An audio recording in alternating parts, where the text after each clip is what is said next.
Hi, I'm Ian Gordon, host of the Startup Daddy podcast, online at startupdaddy.com. The bottom line is that you want the best chance for success with your new business, and to do that, you need a good plan.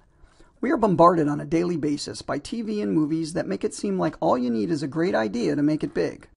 See if this looks familiar.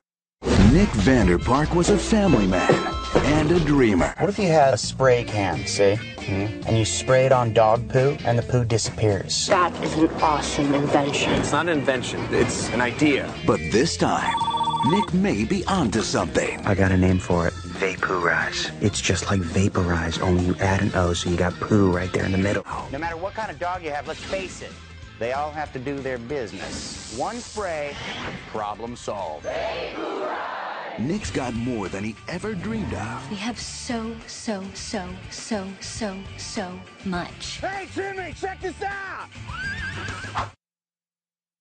Now, you may not have seen this movie. It was called Envy, by the way, but if not, you've seen a lot like it. Ideas don't make you rich. I hate to tell you, but great ideas are totally useless. It's the ability to formulate and execute a plan that separates success and failure, the ability to implement. Anyone who has ever written a business plan will tell you that the process of creating the plan is the most beneficial part of having one. Going through the research and having to articulate your ideas, even if it's only for you as an internal document, really helps you focus on the specific steps necessary for you to succeed. Like Eisenhower said, plans are worthless, but planning is essential. Now, you don't need an MBA or expensive software to make a business plan either. Like most things, it's just a matter of knowing the steps. I give away free templates on startupdaddy.com, so if you haven't done so already, pause the video and go over there now. Just sign up for the newsletter and you can download the templates for free. They're basic Word and Excel documents that are compatible with standard software like MS Office or Google Docs. Go ahead and do that now.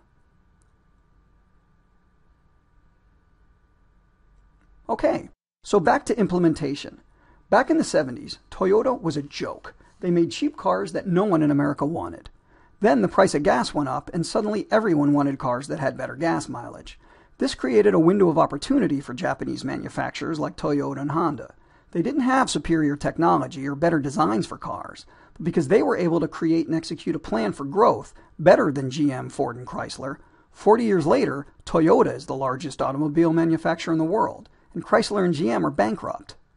Now, you're watching this on the internet, so chances are that somewhere along the way you've been presented with these images of the entrepreneurial lifestyle. Books like The 4-Hour Workweek have helped perpetuate the myth that with a good idea and some cheap offshore help, you can get rich and sit by the pool working a few hours a week. There are a lot of things wrong with this image. Not just that no one would ever use their $2,000 laptop while they were in the pool, but you better get these images out of your mind and start thinking about what it really means to be a successful small business owner. So there are different reasons to write a business plan, and your reason for writing the plan will dictate how formal and how detailed the plan you're going to need. The first is for yourself. You want to have a good game plan going in, and this will be the most basic and informal plan that you're going to do. The second would be to attract partners. To do this, you want to prove that you have a great idea that solves a problem for a huge market, and joining the team will make them rich. You will need a more detailed plan for this. Lastly, to get investors, you need to prove that you've done your homework, you know your product, and you know your market, and an investment to fund a specific plan for success will make your investor rich. If the plan is for yourself, you can get away with just the basic elements of the business plan.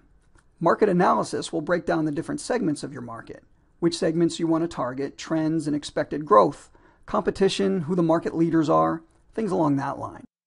The strategy implementation section talks about your value proposition, competitive edge, pricing strategy, your specific marketing and sales strategy, what you're going to specifically do to make a profit. Your financial plan is the cash flow statement, balance sheet, profit and loss, and break-even analysis. If you were only going to do one of these, the cash flow statement is the most important one. Profit is not cash. Cash is cash. The cash flow statement takes into account how long customers are going to take to pay you, your monthly expenses, basically all the money coming into and going out of your business, and when that's going to happen. Only by doing this work can you get an idea of what it was going to take for you to make it. You need to know how much money you're going to need to have the lifestyle you want, and this is going to tell you if your business idea was going to fund that lifestyle.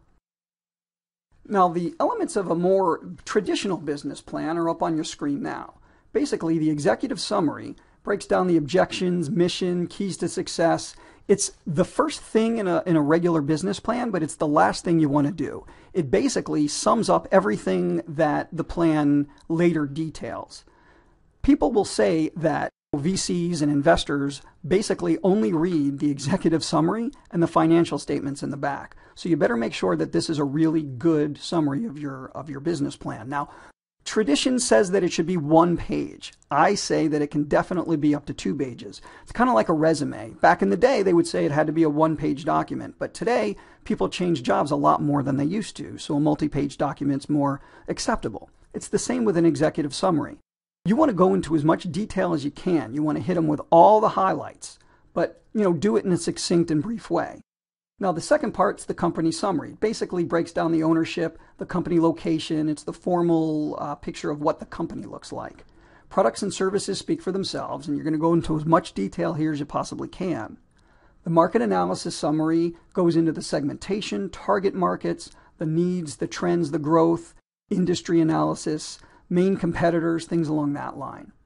Strategy and implementation summary breaks down the value proposition, as I said before, competitive edge, marketing strategies, where you're going to position yourself, your pricing strategy and promotions and marketing, your specific sales strategy, and then you do some forecasting as far as sales and strategic alliances and milestones when you plan to make specific breakthroughs along the line.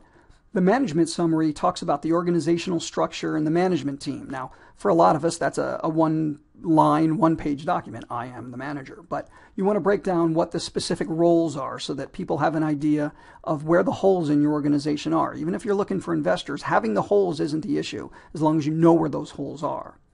And then, of course, the financial plan is, like I said before, the breakdown of the break-even analysis, profit and loss, cash flow statement, and balance sheet. These are financial sheets that you're going to walk through. And if you download the templates that I provide, they're Excel sheets that kind of walks you through the whole process. It's not nearly as complicated as it may seem, and you don't want to let it intimidate you. The math is pretty simple. It's the actual projecting where you think the sales are going to be that's a little more difficult. And the appendix is just a section of supporting documents. Any research that you've done or reference material that you referenced earlier in the plan, you'll put in the back and just label it the appendix. For more information about writing a business plan or any of the other things it takes to start a business, go to startupdaddy.com. Get free templates for business plans for existing businesses or startups. That's it for now. Good luck with your new business.